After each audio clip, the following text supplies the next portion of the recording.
Hey, everybody. Welcome to Game Mess Mornings with me, Jeff Grubb, your host from giantbomb.com. Thank you for tuning in. In this episode, we're going to be talking about game key cards and just how bad is 2026 going to get for gaming hardware. It's going to be a good one because we have Jan Ochoa on the show. Jan, how are you doing? Grubb, I think I've leveled up my cold stat. Oh, no. No, it's good because I was dealing with much colder weather than I'm ever used to. Like in your local environment, right? Your local environment was much colder than it's been in a long time. Yes. Normally around wintertime in the Bay Area, the lowest it'll get is like 50s. Right. Lately, it's but even then, it's usually in the 60s, right? Like, yeah. Even then, yeah. We'll get some cold winds and everything, but overall temperature will hover around 60. Lately, it's been close to 40 to 50. But let me tell y'all, after hanging out with y'all in New Jersey and seeing snow on the actual ground, I've leveled up like 2 points, 2 pips. Go outside and it's like, oh, this is barely anything. Yeah, it warmed up here for the first time in quite some time, like a month in Ohio, and it's like 40 degrees, and it feels like spring. It feels like, okay. Yeah, Chuck threw a snowball at me. Sean politely threw like a little bit of snow at me. It was great. Good times.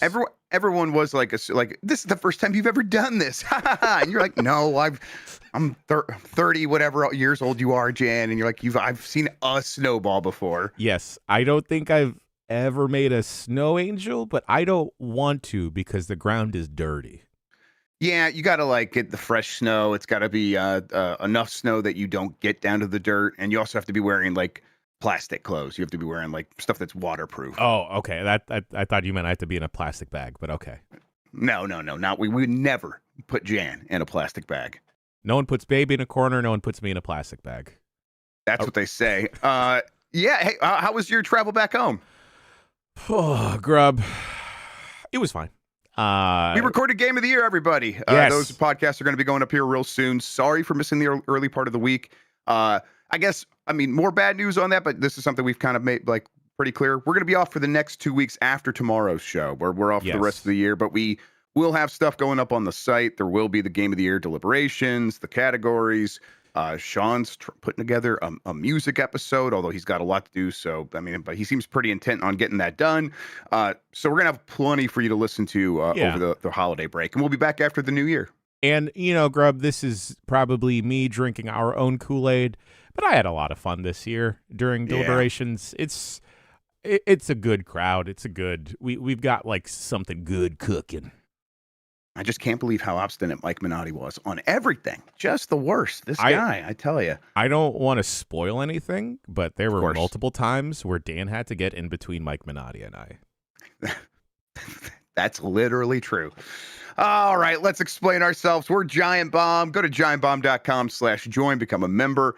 A lot of you have done that because we're independent games media. We are out here on our own. We need you at our back. We need you supporting stuff like us, traveling to get together for our Game of the Year discussions, something we're really happy to do, but we can only do that because so many of you have come through and gone to giantbomb.com/join and become premium members.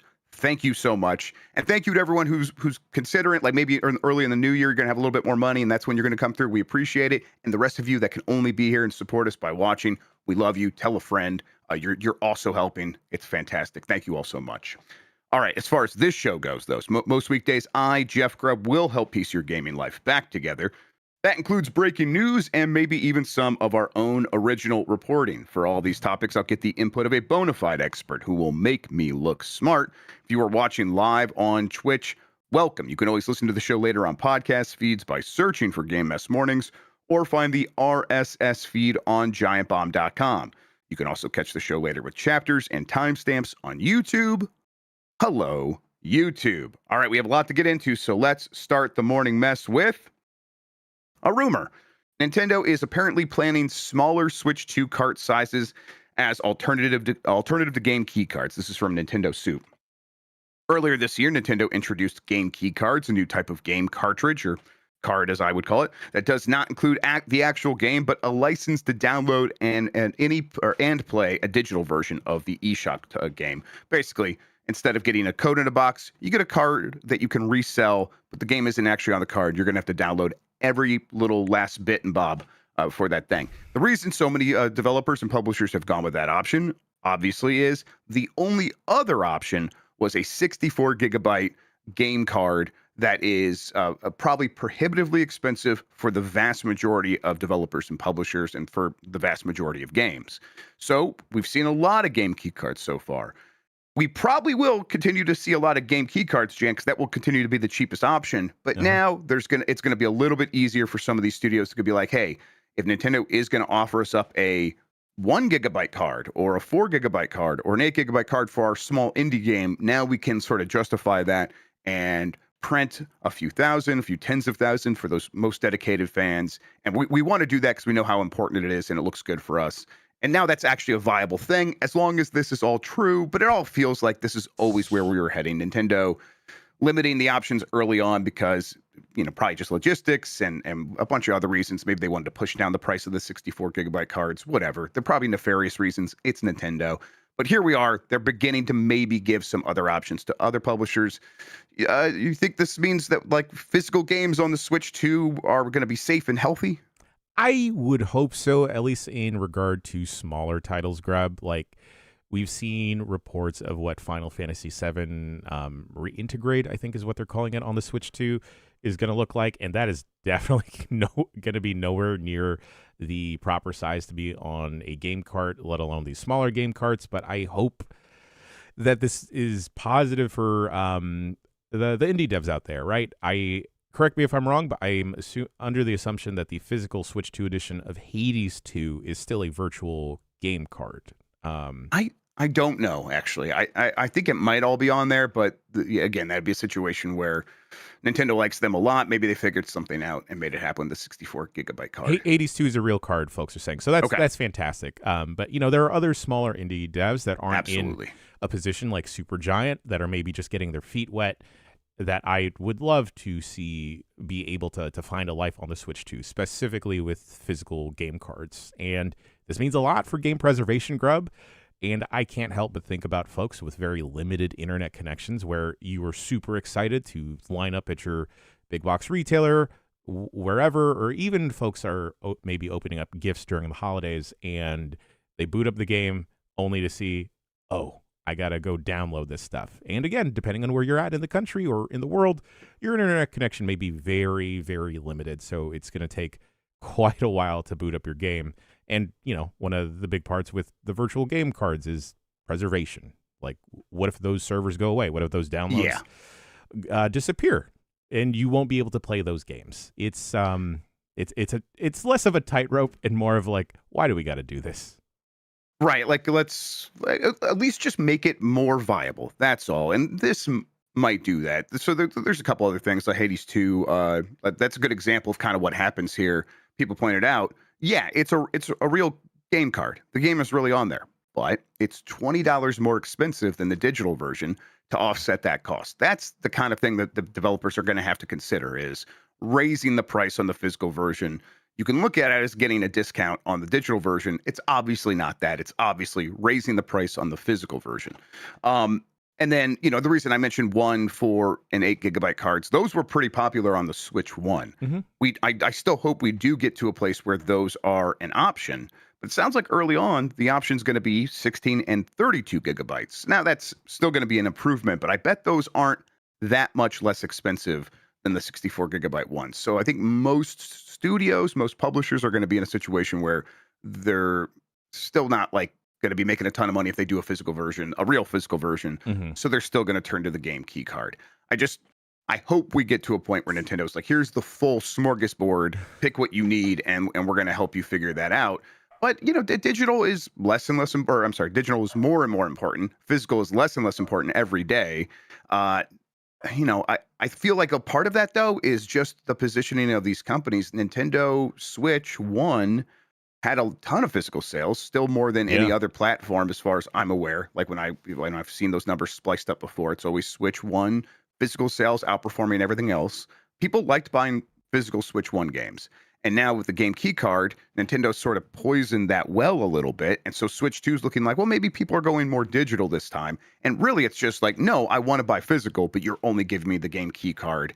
And that's very frustrating. So I think Nintendo, kind of offering this up relatively early, I hope it's an indicator that they have seen sort of the response to game key cards. They have internalized it, and this is part of a rebuttal to sort of correct their position and kind of reach out to the audience that wants to buy physical and give them exactly what they want. Are you all digital on the Switch or Switch 2? Where are you at? All digital across everything at this point, Grubb. But Yeah, I do same. understand that for some of people, course. it's not just a preference, but it's just like it is so much easier for them, just because of reasons we've listed, and who knows what else. I understand that there is the whole aspect of reselling games, and I don't balk at that because money's tight, dog. Oh yeah. So do what you got to do.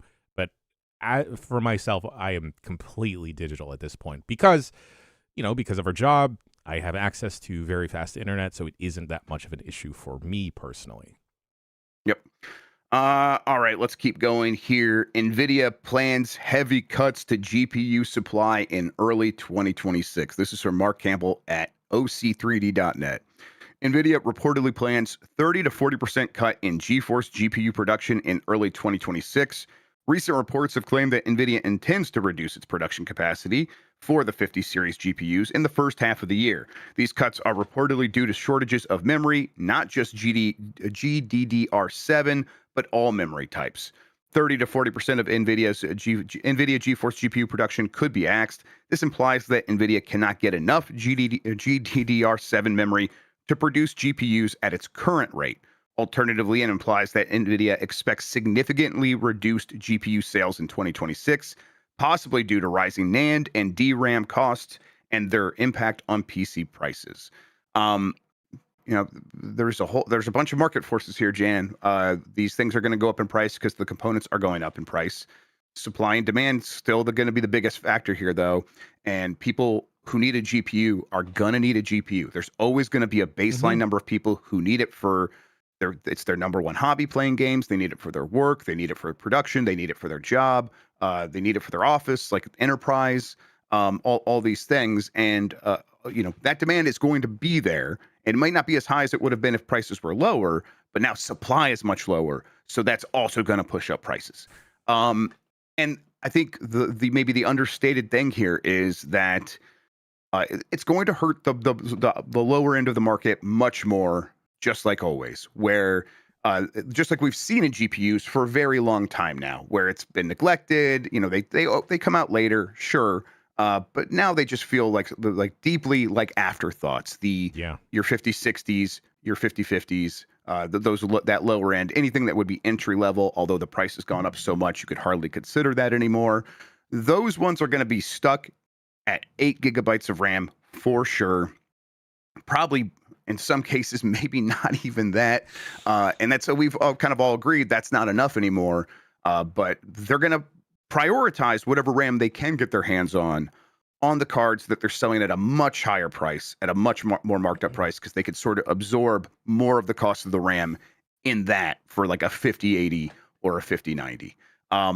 It's going to get bad to build a PC. It's going to be bad for gaming across the board for video game hardware in 2026, Jan. And we just came off of a November report from Matt Piscatella, which happened kind of, yesterday. So we don't have all those numbers, but we'll kind of sprinkle in some of that data throughout this show, everyone. It was the worst November for hardware sales in 30 years. Now, obviously, there's a bunch of factors there, but I think the biggest factor is price. And people didn't see any discounts, and they just saw high prices, and people didn't show up. 2026 could be worse. It's like this is an inflection point for traditional style video games, right? Right. And I know with our community, video games is the primary focus, but gang, this is seeing its effects through various parts of creative industries, whether it's like 3D modeling, game development, of course, but also like the video production side as well. Like I see folks pulling their hair out, wondering like, what the heck are we going to do? We meant to upgrade all of our systems, but we are not in a financial place where we can actually do that. It's very unfortunate, Grubb, and I don't see any improvement down the line. I know in the past we've recommended folks maybe look at secondhand markets for like older video cards, maybe older rigs altogether, but as someone that will occasionally browse through places like Craigslist or Facebook Marketplace for miscellaneous things, I've even seen those used older cards skyrocketing in price because folks know that they're going to be in demand soon. Yep. Yeah. I just gave my 4090 to Sean because he's going to use it for production and stuff. And I'm like, as I gave it to him, it's like, oh yeah, that's that RAM in there because there's a lot of RAM in a 4090, 24 gigabytes. It's like, yeah, we're not going to see a card like that for a long time. So happy he could have that and use that and actually get some real work done. But it's like, oh boy, look, I'm glad we got this all sort of sorted in terms of our computer stuff right now. And I just dread anyone who has to figure it out going forward. It is going to be completely unfair. It is, I say, well, it's unacceptable, but I don't know what we do about this. Like we're at a point now where it's so uncertain to invest in anything other than the very biggest bet for these companies, which is still AI. And they're going to sort of damn any other opportunity to kind of turn back away from AI because they have to like commit 100% to that because they don't want to be left behind in case it does work. And it's not like anything else can make them as much money if that does work. So when it doesn't work, at least the way that they want it to, and they have to turn back, it's going to take years to sort of repair the damage done by all this. And in the meantime, it's like, what does gaming look like for people who, there's still a lot of ways to play this stuff. It's just going to be it'll be rough. But I won't blame anyone who's like, I am getting out of this. I'm going back 100% to just retro games. I got a million games already in my collection and devices that can already play them. Let me just back out of this madhouse because that's the way it feels right now. It doesn't feel great to try to keep up with this stuff. And the flip side of that, Grubb, is with the way that, let's just say, Sony and Microsoft have been heading, and let's throw in Activision, Ubisoft into that. They've been looking to create these AAA, Ubisoft's instance, quadruple A experiences for games. At some point, people won't be able to play them, right? People won't be able to play them even on their current consoles. We haven't even talked about how this is going to affect the future generation of consoles and how that is going to make those prices go up to unattainable levels for your average consumer. Right now, I wouldn't suggest folks go get a PS5 Pro. They were on sale during Black Friday, but what you going to do on them, right? What are you going to do on an Xbox? Again, it sucks that the people at the very bottom, which is you, myself, our audience, that just wants to play more games, are going to be the people most affected by the greed up top. Yeah. All right. Let's. I just hope maybe a Waymo crashes into someone. You know? Yeah. I mean, a specific person. And I see the comment chat about like, oh, when this whole AI thing blows over. No, I think Ethan Hawke said it last week or whatever, where it's like, I'm not in denial about what is happening with AI. It's going to be here, but I like people should still be really loud about it and be yelling about it because this is the one moment we have where they're like, we can't vote with our wallets with AI. That is the people, the trillionaires and the billionaires are doing that. They're being like, we're betting on this. You cannot make a dent in that by not using AI. Or just voting with your wallet. You have to get loud and annoying, and this is the one moment where we have sort of momentum there, and we could maybe have some claim at the table if we're just fucking annoying about it. And if people sort of have to like lie to themselves and be like, we can defeat this thing by yelling about it, I think it's still a good thing because even if it nudges the pylons a few feet in the direction back towards sanity. That's I mean, maybe we have to settle for that. I don't know. I'm a very cynical and pessimistic person when it comes to this kind of thing.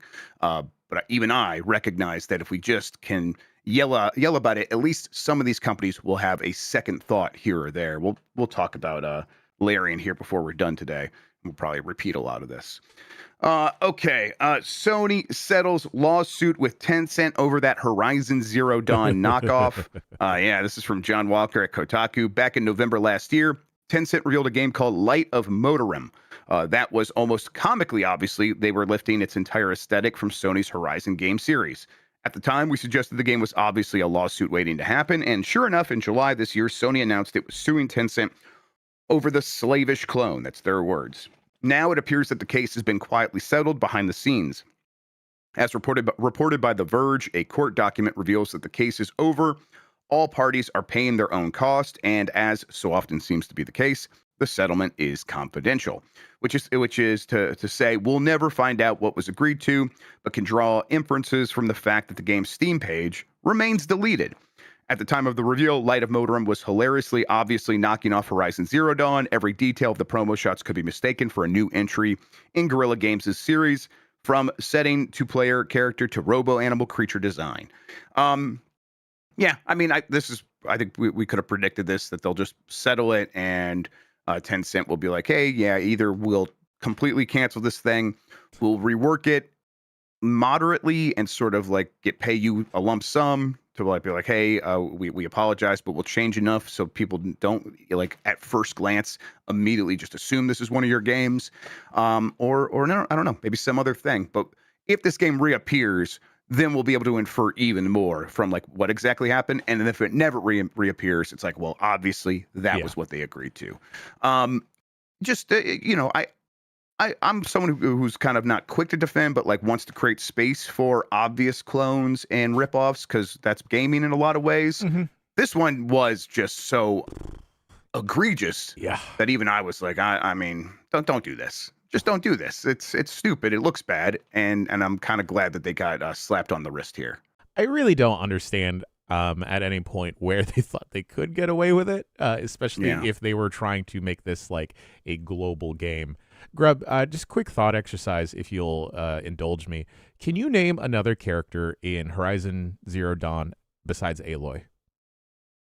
No, I mean, I've played several hours of those games, but I'm trying to remember the guy, like Razorback. What was the guy's name that was in the opening intro cutscene that like raised you? Daddy-O? I think his name was Daddy-O. Right. Was it Varl? Was that his name? Varl? Rost. Yeah, Roast or Rost. Yeah, that's right. Big Papa Pump. I could not do it, Jan. I had to have Chad help me. I asked Dan this because I think we both saw Wario64 post a Horizon action figure come out, and then I just looked at the name and thought, I don't recognize you at all. And hey, it's not me trying to dunk on Horizon. I'm just not familiar with this series because I recognize it is not for me. Yep, yeah, and even then, it's like remembering characters' names hardly matters in terms of whether it's good or not. I like Avatar, and I agree. I don't remember a lot of those characters' names other than Spider. John Sully, is that his name? No, that's not right. Natiri. Jake Sully. Jake Sully is what she says. Natiri. Yeah, there you go. All right, let's take a break. Let's go ahead and take our break. We got plenty of more headlines to get to after this. If you want to skip out on these, we do have ad-free versions of the video and audio shows that you can get by going to giantbomb.com/join, become a premium member. We will be right back.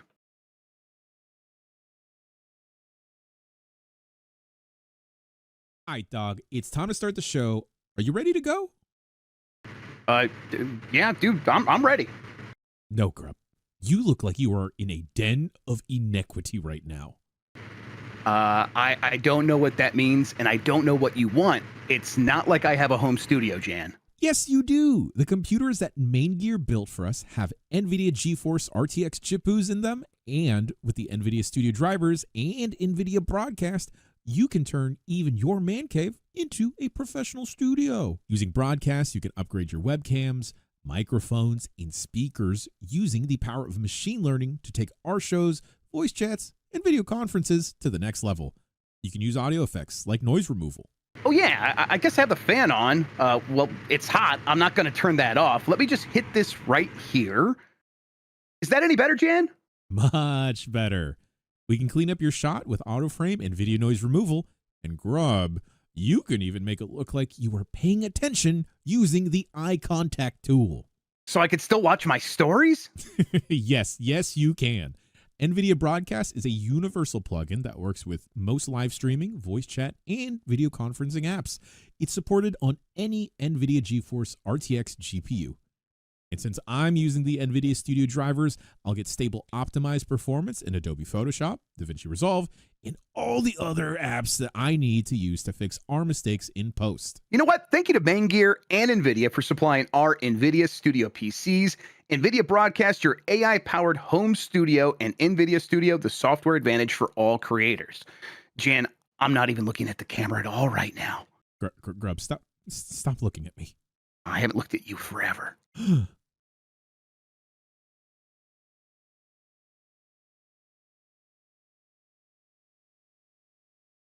We're back. It's Game Mess Mornings. I'm Jeff Grubb. That's Jan Ochoa. Let's get to the next news story here.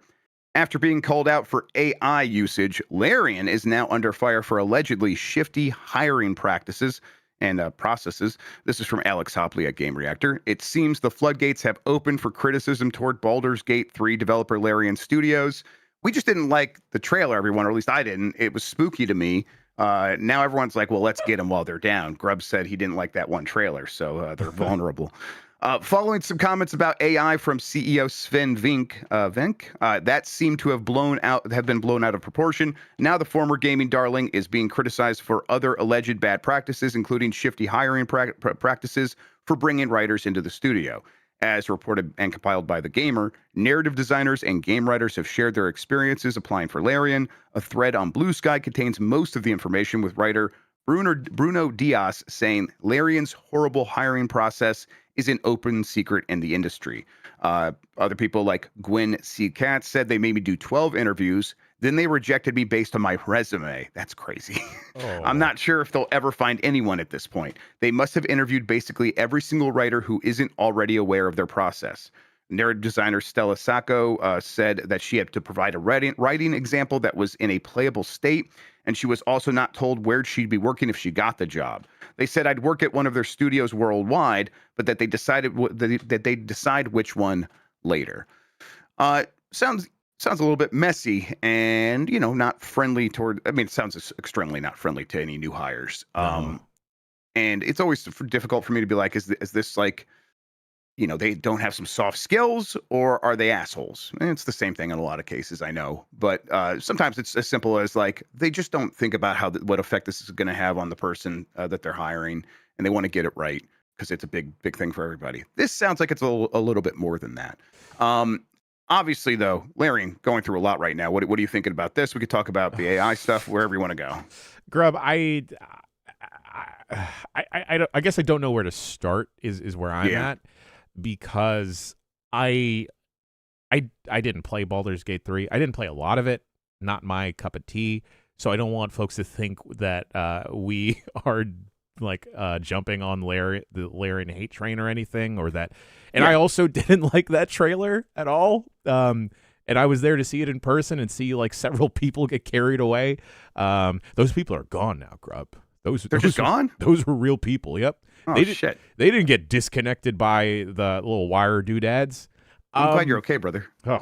Yeah. Cody Rhodes saved me. Don't worry. And seeing that someone went through 12 interviews and that person had done significant work in the industry already, 12 interviews is an insane amount of hoops to make someone jump through.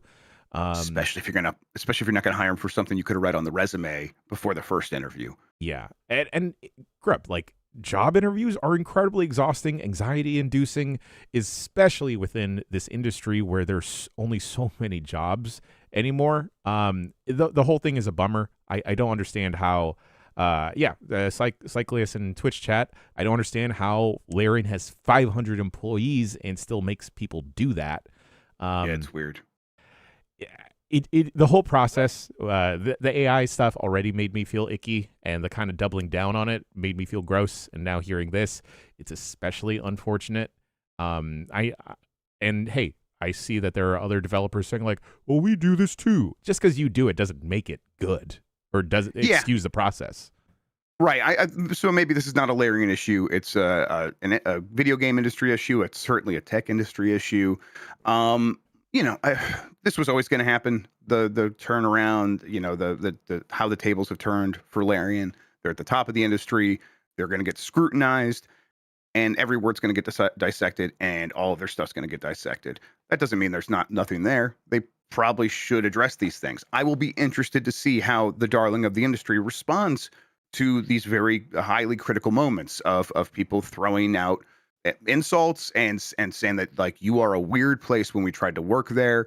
You know, anything more than 3 interviews, in my opinion, is unpaid labor. So that's crazy. And then there's literal unpaid labor here of asking someone to write a module for your game that is in a playable state. Like that's an extremely a huge amount. But I get it. The jobs are tight, especially right now. You can demand a lot of these people, and you want to hire the best. But I still feel like there's got to be some middle ground here where it's not completely insane. And again, I want to see how they respond. This will be the moment of, we've heard criticism. We can take it. We have sold a lot of games. A lot of people still love us. Our next game is going to be one of the most anticipated game releases of whenever it comes out. So let's just have some confidence here and be like, okay, yeah, you know what? Maybe we weren't thinking about it that way. Can we respond like mature adults, or are we going to become one of these shitty insular video game companies that like at any time anyone says anything, we will respond by being like, nah, or gamers just don't get it, and all this stuff. They have a chance to do the right thing here and kind of keep some of the positive momentum that they've built up over the last few years. I'll be interested to see if they can do that. Now, for the AI stuff, again, this is the time. The last sort of couple of months we're going to have before this thing really kind of does get sorted out when there is going to be a little bit of a crash to a major crash here in the next year or so for this stuff, because there's just been too much money put on it. And just to like let people know how this works, you know, all the reporting I've been reading recently is the way that all this money's been getting spent is a CEO goes into a call with their investors or maybe on a meeting with the board of directors, and those people are like, why aren't you invested in AI? You're fucking up. And the CEO goes, uh-oh. And they go and they take a vice president and say, you're in charge of getting us on AI. And that person goes, okay, I have $500 million. I'm going to buy a ton of licenses for Microsoft Copilot, and I'm going to give it to everyone in the company. And then a handful of people actually sign up. And those are the people who have like already, those are the people who are in charge of the departments, and they got called by their bosses and said, you have to get everyone on AI. So they start using it. And then those people at the top are like, okay, our job is done. Let's go tell the investors we've invested in AI, and let's go run commercials like for Salesforce or whatever it is. And with Matthew McConaughey saying, hey, we're invested in AI. We don't know exactly what that means. We think it means Matthew McConaughey won't have to eat dinner outside in the rain anymore. That's good. So our stock price goes up, and then everything, that the cycle starts over because the stock price went up because you did these AI things. Now you go back and be like, okay, let's get serious about getting everyone to use AI. Does this begin to sound like something fake now? Well, like, we know there has to be a correction here. It is circular. It's going, like, you start forcing everyone the next go around to actually use AI, and everyone still goes, I don't like, to what end? But it's been beneficial when they talk to investors, so they're going to keep doing it. So there's going to be a correction in the next year or so. After that, it will settle. It will be like any other technology. It will find its place, and it's going to be here. Again, I'm not deluding myself about that. But that does not mean that we have to just accept it. Yeah. We have to just like sit here and be like, even if it got good, even if it like is all of the like criticisms of its quality go away, that the fundamental problems are, I want to engage with other things made by actual people, and I want them to figure out what that looks like. And if some people want to use this stuff down the line for whatever reason, I don't know. I guess I will have to accept that at some point. But right now, if I can convince you to go a little bit longer and keep the human element as the major element of whatever you're making, I'm going to yell at you to keep doing that instead.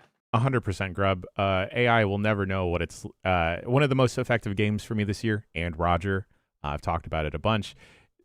AI will never know what it's like to experience someone's mental facilities decline because of that, because they will never be able to speak to it, no matter how many thoughts and words that they steal from other people. And I want that interaction. I want that connection through actual people. I don't care how many dollars it saves some fucking CEO. Go pay actual people to make actual games that people connect with. The wildest part is that I felt like Baldur's Gate 3 specifically, a lot of marginalized communities online like flock to because of how they felt and how they saw themselves in various characters. And to see this, it's just like a slap in the face. No matter whatever level of AI usage they're doing, because this is also still damning to the actual humans working on the game. I mean, right, that's the bottom line here. We know how this is really marketed as it's a machine to fire people. It is a machine that you can employ so you can fire people and have fewer labor costs. That is that's the real message to the people who actually have the money and really make the decisions. And so everything else is sort of secondary to that, because like my first choice would be to make sure everyone has money and can eat. Like, that's the thing I care about. I don't care about you being able to like more efficiently create slop. That means nothing to me. So yeah, I think people right now, when they're faced with these CEOs and people coming out being like, it's going to be here, get used to it, you should just shut up and accept it, get louder. Now's the time to continue like yelling these people down. And even if it, like, you look back and be like, man, I was a little harsh on those people, everyone was doing it. No, now is the time to get as much ground as you possibly can. The other aspect of this, Grubb, that I don't see as many folks talking about is the ecological impact. And sure, Right. There are people that will say like, oh yeah, no, it's fine if I just put in a prompt into so-and-so. It's only a bottle of water. It's not just that I'm talking about. The data centers and data farms that are absolutely devastating small towns in America is insane, where people cannot get reliable running water throughout the day. And whenever like that point gets brought up, the other sentiment I see from chuds online is like, well, they should just move. No, you can't just fucking move. That's crazy. That's crazy. This is where it's like the cynicism really hurts me, because it's just like, to me, it's the recycling thing all over again. Like, the individual can't make a difference. No one can stop. Like, you do it, you don't do it. It makes zero difference. It has to be done on, like, even it's not that far up.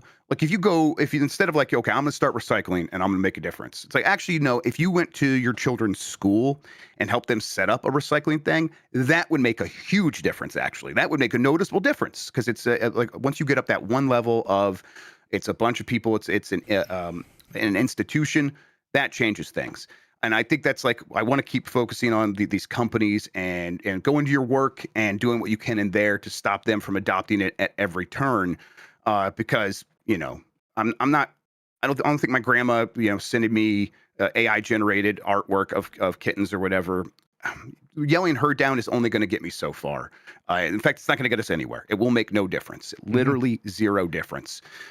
So it's like, it's got to be done continue to be yelling at the people who have the money, because when it's trillionaires making choices in terms of these businesses, that wags the whole dog, and it has to be our focus. I forgot which specific CEO it was, but I saw a video of them trying to dap someone up, and it was the worst thing in the world, because they don't know what it's like to interact with an actual human being. And this is going to be the most out of left field thing, Grubb. But I think we could learn something from Planet of the Apes, because, hey, like you said, Grubb, apes together strong. You know? That's right. Yes. So collectively, all of us together, we should let the apes win, because they will solve all of this. I think that's so you're saying we should actually get an army of apes, Jan? Is that what we're like, literal apes? Yes. Shoot apes? Yes. All right, I'm sorry, I wasn't familiar with your game, Jan. I didn't know we were going all the way there. It started in San Francisco, Grubb, so I guess I'll have to do it. I've been reading a book off and on for the last couple of weeks about what actually causes like equilibrium in terms of like the wage gap and earnings gap and wealth gaps. And throughout history, it's only been a handful of things, and it's never been anything other than one of these like handful of things. It's a mass like disease, something like that will cause it, because it just kills so many people, it resets everything. Mass war. And violent insurrection, violent like a revolution. That's it. These are the only things that have done it. So if I were in the shoes of anyone that had all of the wealth and was like just looking at history and be like, what do I do to keep my head? I don't know, man. You better figure some shit out fast, because it's not going to get any better. It's going to keep getting worse, and people will eventually figure out that we have a lot of power if we just band together. And it just feels like it's going to snap any second. Oh, yeah, baby. I forgot which specific book. It was either you or Minotti were talking about, like, just computer development in, like, the early 80s or early 80s. And I just read a couple chapters, just rented it real quick from my library. And seeing the wonder that those initial folks were talking about, like with computer development and what could be possible, and just like the detail caring about things and how they would hope that it would help people do XYZ, is a complete 180 in how any of these fucking chuds talk about AI. And once again, I'm not advocating for violence. But I just hope Waymo's just run into certain specific people. I mean, if it did, like, whose fault would it be? Obviously, yeah. All right, let's see here. The big mystery surrounding Netflix's new FIFA game is who's actually making it. This is from Ethan Gotch at Kotaku. FIFA is coming back as a Netflix exclusive. I mean, not really FIFA per se. That franchise is now called EA Sports FC after soccer's international governing body failed to get EA to keep paying for the licensing rights because they wanted like $1 billion. This new FIFA, which will only be playable on the Netflix app, will likely be something very different. FIFA and Netflix promise it's coming next year in time for the 2026 World Cup, but as of right now, it's not even really clear who's actually going to develop this new soccer game. Yesterday's press release points to Delphi Interactive as the publisher and developer. Its only real credit up to this point is getting the licensing rights to James Bond for IO Interactive's upcoming 007 First Light game. The Beverly Hills-based outfit bills itself as building AAA games based on the most desirable IP franchises in the world, but only has 14 people associated with the company on LinkedIn. One of those is CEO Casper Alexander Dalgaard. He doesn't have a background in gaming, but apparently got the idea for licensing a new FIFA game after reading the original $1 billion deal with EA had fallen through. So yeah, we're at a weird point with this one. I think this is something we're all thinking, that when that FIFA game does rear its head again from FIFA proper, it was going to not be a direct competitor to EA Sports Football Club. It would probably be some weird mobile, smaller thing off to the side that can just be a gachapon machine. And I bet that's what we're going to get here. Do the FIFA fans out there hate this? I don't know where they're at, because based off of like various articles and stories that we've even talked about here, I don't know if they welcome that or they're enticed by that at all.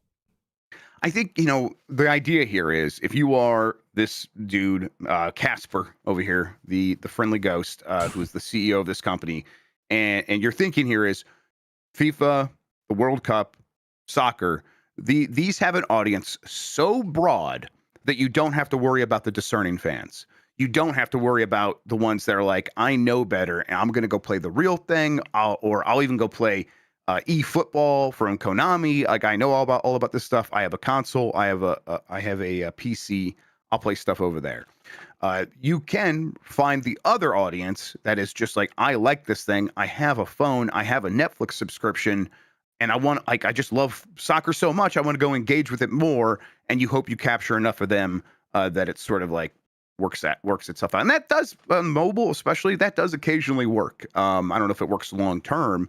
But I'm not expecting this to actually be like, okay, it's going to unlock a ton of money or something like that. But it could be a small thing we hear about is like, it's the 29th most highest grossing revenue game on the iPhone or something like that in the next couple of years. It'll probably land there or something. All right, let's keep going. Dispatch coming to Switch 2 and Switch on January 28th, 2026. This is from Sal Romano at Gamatsu. Ad Hoc Studio will release Switch 2 and Switch versions of superhero workplace comedy adventure game Dispatch on January. This says 29th. January 28th or 29th. The developer announced pre-orders are available now via Nintendo eShop at a 10% off discount price of $27. The Switch 2 version will be a free upgrade from the Switch version. Nice. So just one SKU there, or one SKU that you have to buy anyhow. This is great. I'm glad that they're making this happen so fast. It is on PlayStation and Steam, and they haven't announced an Xbox version, although it sounds like if you were to prioritize one, you would prioritize Switch. Yeah. I hope it runs well on Switch 1, because this is kind of game where it's like, I think they should be able to like make, because it's so deterministic, right? You don't have to like account for too many. I don't know how games are made. Maybe there's a ton of variables that I'm not thinking of, but it feels like you should be able to understand what the performance profile needs to be in any given moment and build the game in such a way that the Switch can easily handle that. But at the very least, it'll have a free upgrade for Switch 2, which is what I have. So if I were to play this game again, that's how I would do it. any interest to be like, oh, I could play it again on my Switch too, and that'll give me a reason to go back and make different choices. Have you gone back and made different choices? Actually, last night I was jonesing to play something and didn't quite know what to check out, so I did boot up Dispatch again and decided I'm just gonna make the opposite decisions of everything I made. Oh, fun. And yeah, just super. Even then, even though I knew what I'd be into, it was just very exciting to see what else they also had in store for me. People in chat are saying that it's a pre-rendered video, which is what I was assuming, but I did not know. So, okay, that means it should run just fine on Switch, given no weird caveats there or something like that. Yeah, Dispatch is definitely one of those games where I'm like, man, I am surprised as many people like it. We, Sean, we talked on the Bombcast, Mike, both liked it, and neither of them liked any Telltale games really, like at all. And Sean pointed out, like, the big difference is there's none of the like stiff walking around pretending that this is still a point and click adventure game. It's the choices, it's the hacking mini game, it's some QTEs, and it's the dispatching game. Yeah. And the biggest part of the game by far is the choices, but all those things integrate really well and make you feel like you're either learning the characters. I guess the hacking mini game doesn't have a ton of that, but there's some dialogue, I guess. To me, feels like a really strong evolution of that genre and one that can support it like going forward. I hope that it's Dispatch Season 2 and not Dispatch Season 2 and the Fast and Furious licensed game and a bunch of Marvel licensed superhero games and a bunch of TV shows. I hope they don't do the Telltale thing immediately again of, in order for us to grow, let's go get a bunch of licenses and force ourselves into a situation where we can't continue upgrading our tech because we have to get the next thing out right now. Yeah, Grubb. Also, this would make a fantastic game to play with people for the holidays. Maybe not your family because of all the genitalia. Yeah. But you can censor it, I guess. Yeah, I'm more and more excited for more folks to check out Dispatch. I'm still noodling on the overall order of my top 10, and I'm I'm just torn between two places right now. And it doesn't help that both of them are extremely my type of jazz, Grubb. So I'll leave folks to wonder what the other one is, but the other one is for me Dispatch or blah blah blah. All right, let's see here. Nintendo has won a 15-year legal battle with Nacon over Wii Remote patent infringement. This is from Chris Scullion at VGC. Nintendo has won a legal battle with Nacon over Wii Remote patent infringement 15 years after the lawsuit was originally filed. Back in 2010, Nintendo filed a lawsuit in Germany against Big Ben Interactive, which became Nacon in 2020, claiming its third-party Wii Remote controllers infringed on Nintendo's patents. The patent covered a game controller with the ergonomic features characteristic of Nintendo's Wii Remote. Wii Remote, and as well as sensor technology, including a camera to track the sensor bar and an acceleration sensor. A year later, the Mannheim Regional Court found that Big Ben had indeed infringed on the patent, and this was fully confirmed again by the Karlsruhe Higher Regional Court in 2017. During this time, the patent's validity was challenged, but both the European Patent Office and Federal Patent said it was fully protected. Meanwhile, the Court of Justice of the European Union and the German Federal Supreme Court both sided with Nintendo in 2017 and 2018, respectively, as Nacon continued to appeal the decision. Now, as confirmed by Nintendo's German counsel and spotted by GamesFray, Mannheim Regional Court has finally awarded Nintendo damages of more than €4 million plus interest, so a total of around €7 million. Nintendo will stick with it. Honestly, though, I wonder if like the court costs, like the lawyer fees, €7 million might not be a lot in the end. But either way, it's like, no, this is Nintendo. The Wii is a generation ago, a human generation ago. Like, it's not a console generation, a human like generation ago, and they are still just going to drive this into the dirt, never get in their way, and they got their money in the end. And Nacon didn't do themselves any favors by continuing to delay it, because that interest really added up. They almost owe as much in interest as they own in the damages awarded. I don't know. What do you think? Grubb, Nintendo be that petty X, especially with their legal battles. They're like, oh, you don't you didn't give me that pepper grinder. I'm going to sneak into your place repeatedly throughout the next couple years and just leave whole peppercorns in your house until you give me back that pepper grinder. Yeah, and it's like, what, you're doing this just so someone can't make a third party alternative controller? Like, I really want that as an option on the market. And I guess they probably had like fully licensed ones, but I don't remember a lot of licensed Wiimotes. So maybe Nintendo didn't let other people make it. I am legitimately struggling to remember. So usually I would get a third party controller here or there. I like to save money, and I'm not too precious about controllers. But yeah, it was like the Wii Remote is the first generation where I really remember thinking these controllers are kind of expensive.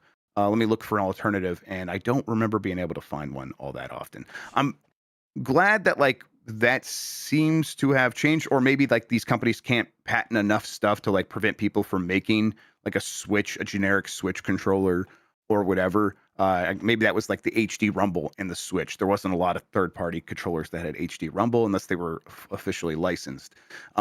So yeah, I much prefer an environment where we get a lot of third-party controllers because it feels like it does a little bit to keep costs down. Although now we're at like $90 controllers from these companies, so maybe not. Yeah, Grubb, is there like any like specific technology that has been in the Wiimote that I don't know Nintendo's been super precious about? I mean, I don't think so because at this point we are coming up on the 20 years since the patents would have been filed, so they're going to be expired here, like in a couple of months to years, like within 1 to 2 years at maximum. So it's like at this point, no, they just wouldn't be precious about it in general because there's just not a lot of time left on that clock. But even beyond that, it's I don't think they were precious in the moment about protecting the technology as much as they were protecting the revenue from selling accessories. Right. I think that's all this. At least that's what it seems like to me. Yeah. I can't think of any third-party like Wiimotes, but there were an obscene amount of like those peripherals that you would stick a remote into. Yes, for sure. Yes, that was numerous. You had a myriad of those as options. Nacon made some third-party controllers. Okay, but there wasn't a lot apparently, and that's my memory as well. Okay, last story here. The Game Awards claims record-breaking viewership for the 11th year from Andy Robinson at VGC, who points out that according to the Game Awards, it had 171 million global live streams. That's up 11% over last year's 154 million. Those are massive numbers. Kind of tells you, I think, why the Oscars starting in 2029 are going to be on YouTube instead of on traditional broadcast networks. But yeah, that's massive. And we talk about like all the costs to get your game into the Game Awards. Well, at 171 million global live streams, it's at a point where kind of any cost is justified. And not, from all sides. Keighley charging as much as he does, justified.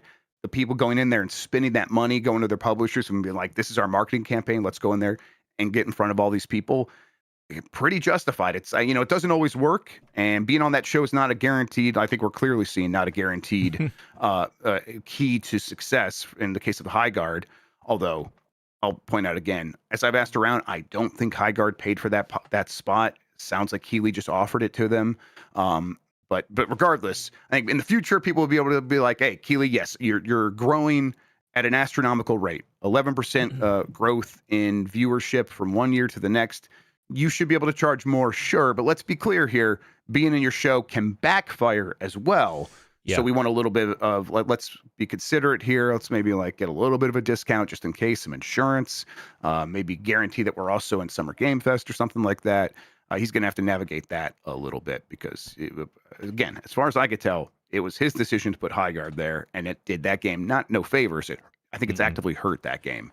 But yeah, it really does feel massive. At least these numbers say the Game Awards are massive, right? And I'll reiterate. I think I talked about on this the pre-record bombcast we did that we put out this week. It is a spectacle to go to. It is like glitz and glamour. Parentheses positive. It's a well run show at this point. And then just seeing like everyone on like the camera teams, the producing teams hit all of those cues. It is like as a production person myself, I love seeing it. Yes. But the gamer in me and like games media person in me really does wish there was a little bit more emphasis towards the actual awards. Yeah. And I know there are people excusing, well, if we had speeches for everyone or just let all the people go up, the Claire Expedition would have just been on stage the whole time. And you know what? That's fine. There are more people on that team. I think that's like the next step of the criticism, right? The awards themselves are still they feel ancient in so many ways, of the genre awards and all the like best RPG and best indie game. All that stuff is pretty meaningless. That's such a I don't even know how to describe that kind of thinking at this point. It is let's award the people making the games and doing like let's the best level design clearly should just be I want to get a level designer up on stage. And then when Claire Obscure wins 5 different awards, well, at least it's like they're winning for this specific thing, so that specific team can go up and accept it from that game, and I think that would fix a lot of it. But whatever. Let's go to the DICE Awards. Jan, I'm going to be at GDC, so because I'm going to be on a panel, I think. So I'm going to be there. Let's. There's. I think is that the DICE Awards? Is that no? That's different. This is like the GDC Awards, the AIAS, Academy of Interactive Arts and Sciences. But that's another like legitimate award thing. And I'm like, I'll just go there, and that'll be the one where I'm like, you know what? I'm glad these people are able to award their peers and call them out. That means a lot to me. And then, of course, there's the Real Game Awards, which is Giant Bomb. Of course, yeah. That's coming soon, folks. I also just wish with this many people watching Grubb, and I'm sure the folks or the award winners do get like a little bit of a sales bump, right? A lot of people will check it out, whoever wins the overall game of the year. But I don't know. I want these smaller people or people involved in making games to get their time to shine if this is being called the Game Awards, right? I love what Ben Starr was saying, that they think that we should also introduce Best Motion Capture Award, because yes, clearly I want to see someone like the Japanese dude that is not only a hunter win an award, but also he doubles up as all of the monsters and a palico. Yep. Jen, you know what they need? They need a best running around. They need a best running around category, and that would solve a lot of their problems. Best style, Best let's award a please stop. Oh yeah, for sure. Get Keeley up there and just say, please stop to someone. He would love that. AIAS is DICE, actually. Okay, that does it for the headlines. Let's start wrapping things up. The last time we talked was the Bomb 12, so we don't have a poll from last time. But we do have a new poll. Let's do that right now. Are you all digital, generally speaking, for your console games? Yes or no? I think it's safe to assume for PC gaming, most people are all digital. But for your consoles, whether your Switch, your PC, or Switch, your PlayStation, your Xbox, whatever, you're all digital. Kind of see what people are going to say to this. I'm going to be curious. I think that number is going to be pretty high, but maybe still not quite as high as you would think, at least with this audience. But we'll get the results about that, or for that, and then talk about it on Game S Mornings here on Giant Bomb tomorrow to finish out the week. And really to kind of finish out the year, because again, everybody, as a reminder, we're going to be off for the next 2 weeks for the holidays. But you'll get plenty of stuff from us. You'll get our Game of the Year podcast and a couple other goodies as well. Am I missing anything, Jan? I know there's some stuff happening for the rest of the week. We were trying to jumpstart the engine of the voicemail dump truck, but that remains to be seen. It's cold out. It's cold out, y'all. I learned about that. But rest assured, gang, we will have 4 days worth of Game of the Year podcasts to noodle over. Those will be dropping Tuesday and Thursday next week, and then Tuesday and Thursday the following week. We have some other stuff that planned, but hey, timing is tight, and also we're only human. The travel was a lot. Our Sunday travel day was kind of a mess. It was a mess. So we hope that you will bear with us. I'd also like for the rest of these guys to get a proper holiday. Yeah. For the we'll try to do right by you all over the next couple of days and make sure that there's stuff over the holidays. But then we're going to take a real break. We're going to do it. We've been kind of working nonstop since we got this place and took over ownership, and it's been I wouldn't change a damn thing. Yeah. It's been wonderful. It's the good kind of busy. It's the good kind of stressed. I love because I can we turn to each other and it's like we come up with ideas, we execute. And it's been fun to like get better at that over these months of being in charge of everything and figuring out the division of labor. It's truly been a joy. Yes. But if we're going to own this place and do it, let's do it right and treat ourselves well. So we're going to take the next 2 weeks off. That being said, I kind of am jonesing to just talk in front of a microphone and just make stuff. So maybe on my own personal time, I'll like pull a stream out just because we're all broken people. And I can feel all of us like itching to do that as well. Yeah, definitely. If there's any specific game y'all want me to check out, because your boy's kind of curious about checking out Diablo. So we'll see. Sean, I don't know how to lay down. I stay up. Yep. Sleep upright. All right. We did the poll question. Let's remind everybody about a couple of things here. Marino, you in the chat, remind me of the link for the Game of the Year voting for the community. We'll get that. We'll let everybody know about that. And then in the meantime, Bomb 12. We're going to do a Bomb 12 tomorrow.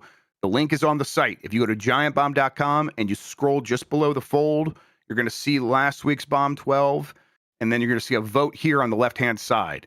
Click there. It'll take you to the form. You fill that out, and we'll get the results of the Bomb 12 and talk about it on the site tomorrow. Let's see here. I'm going to go find that link right now on Blue Sky for the there we go, for the community voting. Boom. Okay, if you go to tinyurl.com/ and this is all capital, GBCGOTY25. So Giant Bomb Community Game of the Year 25. So GBCGOTY25. Go to that link, vote on the Community Game of the Year. There's been a lot of responses so far. This could be one of the biggest years for votes we've had in a very long time. So I want to see what everyone's going to go for. Obviously, it's baby steps. Obviously. All right, Jan. Anything else we should mention? I don't know. I was very happy during Game of the Year to record with y'all, and I really hope that you guys at home will enjoy it. I think you will. I hope you do. I think so too. Also, it's been it's been a very tumultuous year for all of us here at GB. So thankful for all of y'all for constantly tuning in. And again, if you are not in a place to support us financially, that's completely fine. We totes understand. The world's on fire. So as long as you're sitting with us, whether listening to the pods, watching the streams, we deeply, deeply, deeply appreciate it.